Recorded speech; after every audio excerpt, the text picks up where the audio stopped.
Welcome back, everybody. This is Bruce from the Epic Experiment, and another week, another deck tech.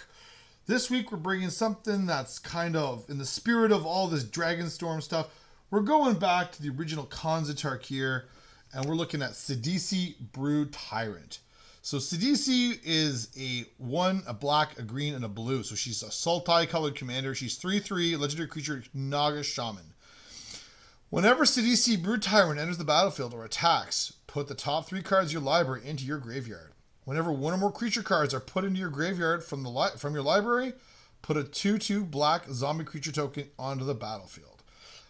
I've seen Sidisi brood a couple of different ways. I've seen her brood as a zombie deck, but sometimes she's not. Sometimes she is, something entirely different. So this is where I took my inspiration. I have a Villainous Wealth. This was the reason this whole deck came to be. So this is X black, green, blue sorcery. Target opponent exile the top X cards of his or her library.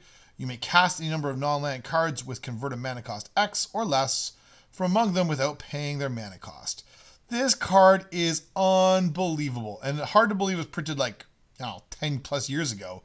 This card is cracked. So the whole premise of this deck is to find this card and then cast it as many times as we can. So let's talk about how we're doing that. First off, let's start with a little bit of a ramp package. It's real small because we have other ways of ramping. So Urborg Elf ramps. It makes a blue, a green, or a black. Cool. We've got my camera. We got a Deathrite Shaman. All right, that one's pretty self-explanatory. And then we've got a Flare of Cultivation. But you say, hey, Bruce, that's not enough. You need more ramp than that. Well, you know how Sidisi mills cards and other things mill cards? We're going to mill our lands into our graveyards, and then we're going to go nuts. All right, so how are we milling our graveyard? Well, we're going to do things like Doom Whisper. Doom Whisper doesn't say mill on it, but it may as well. 3 black for a 6/6 demon. Flying, trample, pay 2 life, and then it has Surveil 2. Surveil 2, if you see lands, you dump those lands in your graveyard as fast as you can, and you look for more things to go. All right, so Doom Whisper, super cool. All right, we have Cruel Somniphage.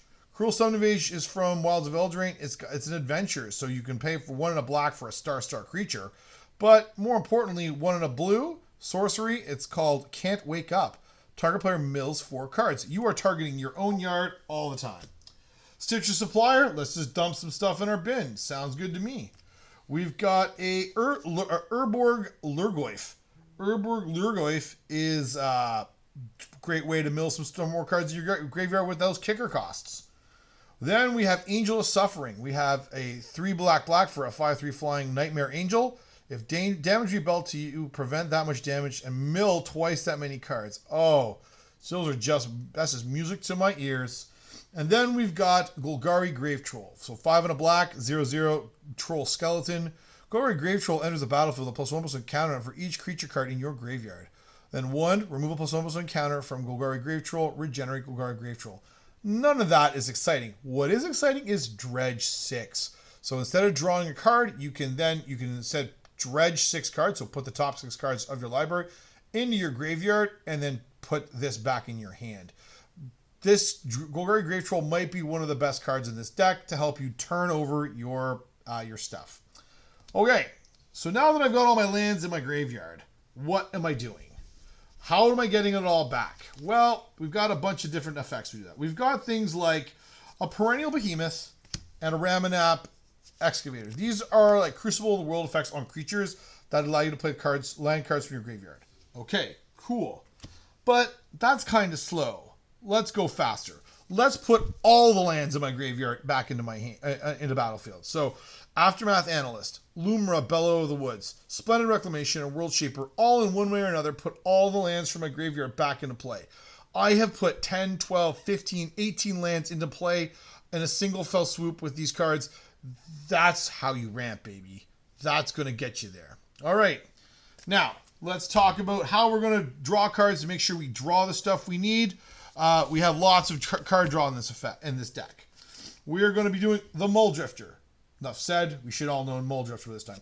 Pull from tomorrow. I'm going to have lots of lands, this card on an end step to draw a bunch of cards, and then maybe pitch something that I don't need. Maybe another land, maybe something I don't need anymore. Super good. Treasure Cruise. My graveyard's going to be full, so I'm going to be able to get this cheap. Yes, please. We've also got Dig Through Time, his slightly bigger older brother. So this is going to let you look at 7 and then put 2 back into your hand. Perfect for finding key pieces. Factor Fiction. We should all know Factor Fiction at this point. If you're a Commander player, this card is the gold standard. It is an excellent card draw effect. We've got a Damnable Pact. This card is X and black. Target player draws X cards and loses X life. So often you will target yourself for, 3, 4, 5 cards, whatever. Sometimes if you have a big chunk of mana, it's like a fireball. You just point it at somebody's face and they die. So nice versatility there. Then we have Underrealm Lich. Underrealm Lich is 3 black-green for a 4/3 zombie elf shaman. If you would draw a card, instead look at the top 3 cards of your library, then put 1 into your hand and the rest into your graveyard. Pay 4 life. Underrealm Lich gains indestructible until end of turn. So this is kind of giving you card selection and also dumps things in your bin. Both things you want to do. We've got Painful Truths. So this one's got Converge. So 2 and a black. You draw X cards and you lose X life, where X is the number of colors of mana spent to cast Painful Truths. You're usually going to be able to cast this for 3 with 3 different colors of mana and draw 3 cards and lose 3 life. Not super exciting card, but very efficient for what it does. And then we've got the fixed Sylvan Library, 1 and a black for Ripples of Undeath. At the beginning of your pre-combat main phase, mill 3 cards. Then you may pay 1 and 3 life. If you do, put a card from among those cards back into your hand. So that's going to be similar to Sylvan Library, but in black and mills, which is exactly what this deck wants. And then we have a Necro Dominance. We just saw that in the last deck tech we did here, but black. Skip your draw step. At the beginning of your end step, you may pay any amount of life. If you do, draw that many cards. Your maximum hand size is 5, and if a card or token be put into your graveyard from anywhere, exile it instead. The exile clause is a little tricky, but sometimes you just need to turbo through and rip through cards to get things that you need. Okay, so all that goodness to go make sure Villainous Wealth is found and we can cast it. Now, that's going to get it to 1 time. How can I get it more times? Okay, well, let's talk about what we're doing. Okay, we've got some ways to dig it up, like we have a Personal Tutor, and we have a Traverse the Ulvenwald, and we have a Demonic Council. These are all tutors, and while Personal Tutor is an unconditional one, the other 2 are conditional. They need to have Delirium. So it says, if there are 4 more cards among card types in your graveyard, instead search your library for any card, put it into your hand, then shuffle. Both those cards have that effect. Super good because you can use them early to go find something. Ulvenwald is a land. Demonic Council is actually a demon, which gets you something like, that Doom Whisperer. But they are tutors to go find you your thing. Or if you don't need your Villainous Wealth, you got something else. So Mnemonic Wall and Archaeomancer are going to be key ways to help you buy back Villainous Wealth. And we have a lot of ways to recur them, bring them back, bounce them back to our hands, play them again, get value back so you can cast the spell over and over and over again, getting your opponent super dead. I've cast it 4 or 5 times in a single game. Let me assure you, the amount of value accrued is silly. One way you can buy them back is with Temur Sabertooth. 2 green for a 4/3 cat. 1 in a green, you may return another creature card you control to its owner's hand. If you do, Temur Sabertooth gains indestructible. Well, you're going to return the Archaeomancer, for instance, back to its hand, and you're going to be able to replay it again, buy back Villainous Wealth, and cast them at your opponent's face time and time again. Well, we talked about Demonic Council. There's another demon. Runescar Demon is a big old demon with a tutor effect on it. Yes, please. And sometimes you just need to go do Tassiger things, where Tassiger allows you to put things back in your hand. All right, so 5 and a black for a 4/5 with Delve, legendary creature, human shaman. 2 and a blue-green or a blue-green. Put the top 2 cards of your library into your graveyard. Ooh, milling. Yes, please. Then return a non-land card of an opponent's choice from your graveyard to your hand. So hopefully you leave them no choice, and they got to give you your Villainous Wealth. All right, how are we going to bring back our things? Well, we do things like this. Let's imagine Archaeomancer ends up in our graveyard. We could use Muldrotha. Archaeomancer dies. Muldrotha lets us cast it again from our graveyard. Yes, please. We could do something like regrowth. Just straight up buy it back, put it back in our hand. Archaeomancer gets used again. We have 6. So 6 allows you to retrace it as long as you discard a card. Also, it mills, super good card. We have Shigeki.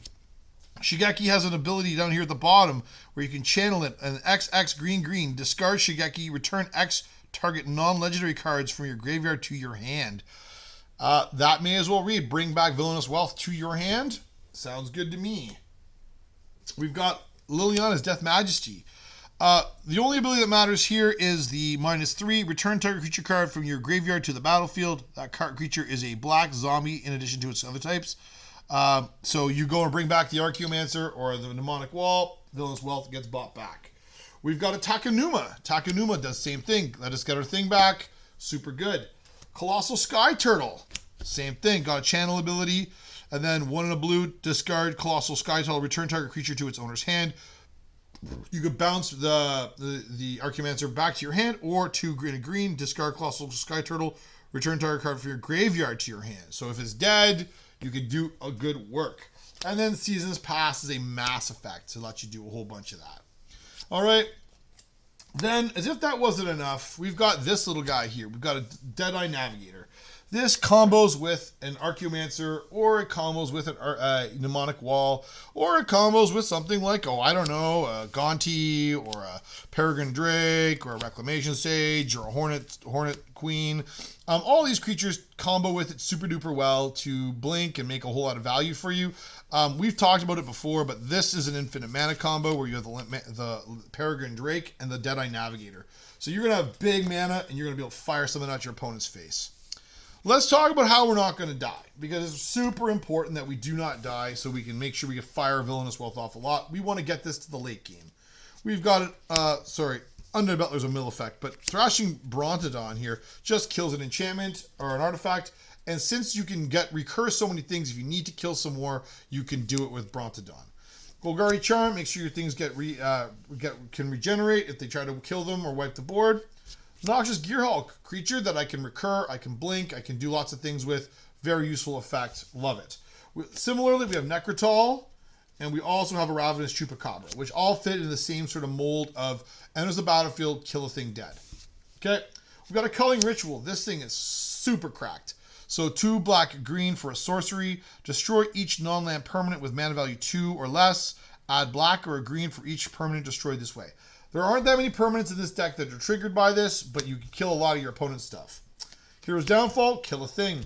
Flare of Malice, edict their thing. Deadly Cover-Up, we got a board wipe. Okay. Sink into Stupor, Logic Knot, and Insidious Will are a sort of counterspell that you have a little bit of protection with. I like Insidious Will because it allows me to copy things, which is good. Logic Knot allows me to abuse my graveyard. And Sink into Stupor is an MDFC on the other side and is super useful too. And last but not least, we have a Baral's Expertise, which is just a super useful little card. A little pricey, but the fact you get a 2-for-1 out of it in terms of like getting a second spell cast is pretty good. Now, we got a couple other value pieces that we want to play. So we've got a Helm of the Host, a Diluvian Primordial, which is also a great blink target, and a Gitrog monster that you're going to be able to use to get good value out of your deck. The last piece is I asked myself, what do I do if my Villainous Wealth gets exiled? How do I win the game at this point? Well, Damnable Pact is one way, but I got a couple of other things here. One of the ways I decided is if I couldn't win the game, I'm going to make sure no one else can either. So this Sadistic Sacrament is a heinous little card. So black, and has kicker of 7 for a sorcery. Search target player's library for up to 3 cards, exile them, then that player shuffles his or her library. Okay, so you take the 3 best things out of their library and exile them. If Sadistic Sacrament was kicked, so for 10 mana, which in this deck you can often do, instead search out libraries for up to 15 cards, exile them, then that player shuffles his or her library. At that stage, if you're casting this for 10 mana, that deck is going to have nothing left in it. You are going to left them dead in the water, and hopefully whatever you've got left in the battlefield is going to be enough to finish the job. Last but not least, we have a variant of Villainous Wealth called Outrageous Robbery. X black. Instant. Target opponent exiles the top X cards of their library face down. You may look and play those cards for as long as they remain in exile. If you cast a spell this way, you may spend mana as though it were mana of any type to cast it. So this is just like Villainous Wealth, except you have to then pay the mana to cast the things. The good news is you should have lots of that, and you don't have to do it right away. Villainous Wealth dumps them immediately onto the battlefield, but this is a pretty close second.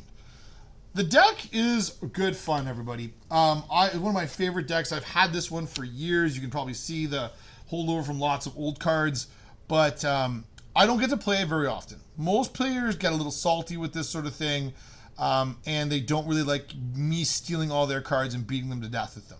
However, once in a while, it's good fun to bring it out and keep your play group honest. So, Sidisi Brew Tyrant and Villainous Wealth are your friends. Have a look and make a deck if you think you want to. This is not a cheap deck. This is one of my more expensive ones. It's somewhere in the neighborhood of about $500. Mostly because the mana base is now I've spent time to work upon. But you can play it pretty cheaply if you really want to. There's lots of good lands out there to play cheaply. And some of the other pieces in the deck can be upgraded or downgraded depending on your budget. This particular version falls into category 3 almost exclusively. Bracket 3, I mean, because of the fact it's got infinite combos and the Peregrine Drake and the Deadeye Navigator, but it's also got a number of other nasty tricks in it as well. All right, so that's the deck, folks. If you like it, give it like and follow here on the channel. If you like the podcast, you want to check it out more, you can see all of our work we do each and every week on the link down below or on your favorite podcast app. You can also follow us on social media and all your favorite social media tools. We're all there. With that said, folks, thanks very much. Have yourselves a good one.